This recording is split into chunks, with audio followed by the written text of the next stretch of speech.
Hey boys! It's ladies' night. You need to get on out of here. This week on Goofing Off, it's girl power. We give our review of A Good Day to Die Hard. And we take a look at the new Metal Gear game.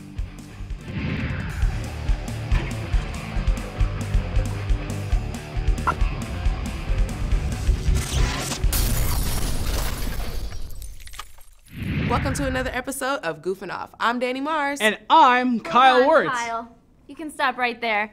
This episode is all about the ladies, so I'm taking over. Wait, what do you mean? I'm helping Danny host this episode, so you can leave now. Goodbye. Bye.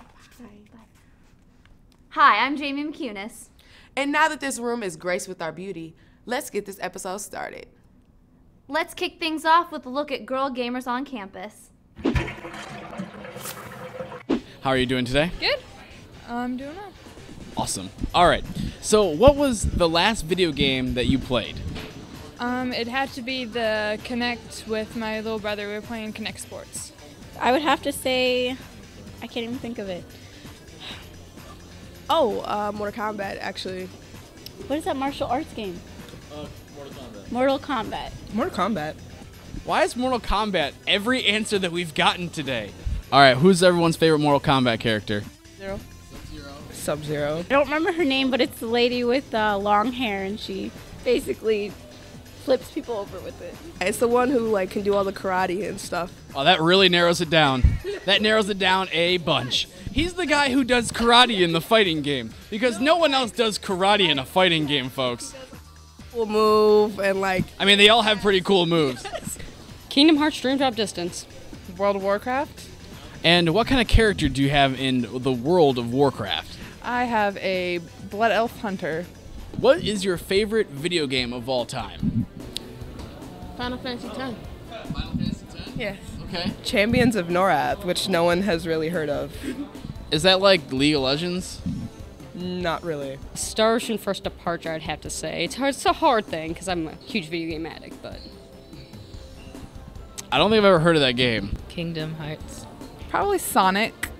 My favorite video game is probably Sonic from the, what was it, the Game Boy or whatever. Would you date anyone who played a lot of video games? Yeah. I am currently dating somebody who plays a lot of video games.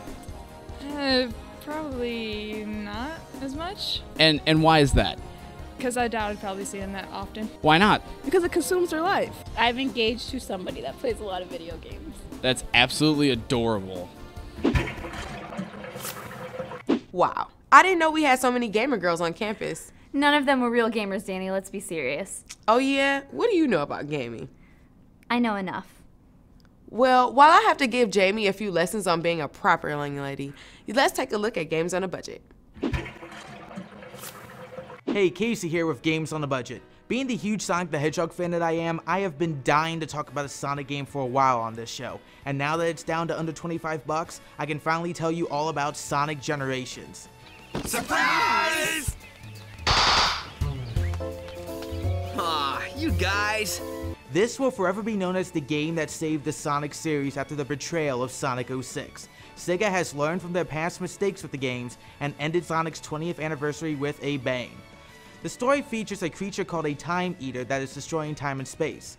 No stranger than rescuing genies in magic books or saving aliens in an interstellar amusement park. Sonic meets up with his past self and both go through reinvented levels from the past games, from Sonic 1's Green Hill Zone to Planet Wisp of Sonic Colors. Each level is in 2 acts. Act 1 is a more 2D style platformer like the old school Genesis games, and the second is a more modern 3D style, and for the first time since the Dreamcast days, a 3D Sonic game is not broken.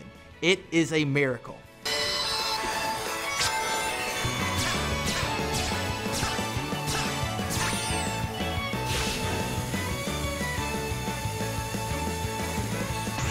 The levels are creative, the graphics are stunning, and the music is some of the best I've heard in years. This game is the total package.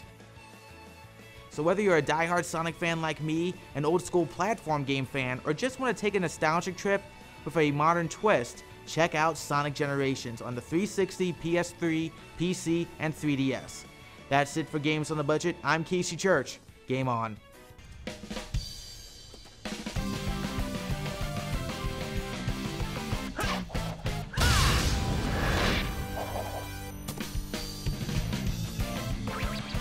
Pretty slick move, huh?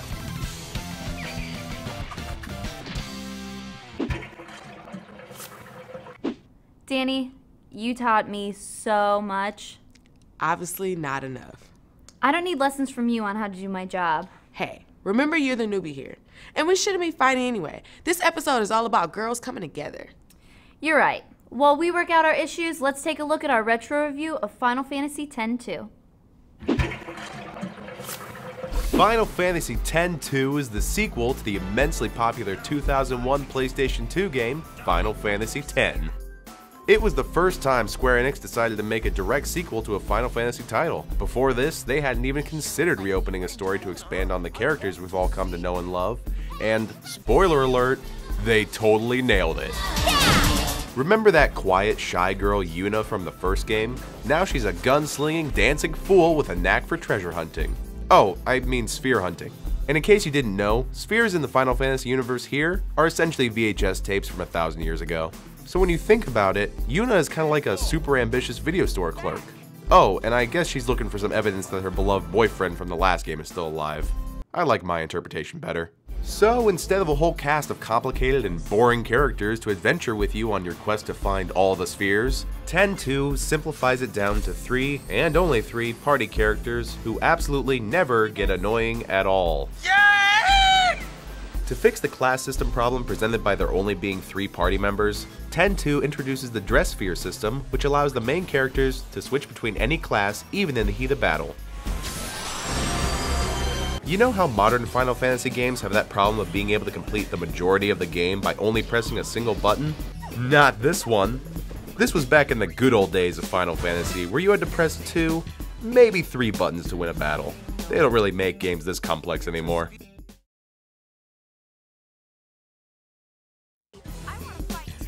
What's not to love about Final Fantasy X-2? It completely changes the cherished characters from the first game, streamlined combat so you barely have to play the game at all, and opens with a J-pop concert. How many games can you think of that start like that? I can't even think of another one. Final Fantasy X-2 gets 5 out of 5 goofs for innovation. You're right, Danny. We shouldn't be fighting each other. We should be fighting whoever made that review. That was actually your co-host, Zach. That makes so much sense. Why do you say that? Because he would like that terrible game. Why did you guys even let him review that game? He can't even handle a simple movie without crying. That's because he has to watch it with you, Jamie. You're so mean. I can be nice if I want to be. I just don't want to. Well, let's take a break while I give Tyler's therapist a call, because Jamie obviously needs to go see her. Like what you see here on Goofing Off? Then follow us on Twitter, like us on Facebook, or check out our website. Crazy for Instagram? Send us a picture of you watching Goofing Off and we'll put you in the next show. Retweet us and you might win a chance to be on Goofing Off.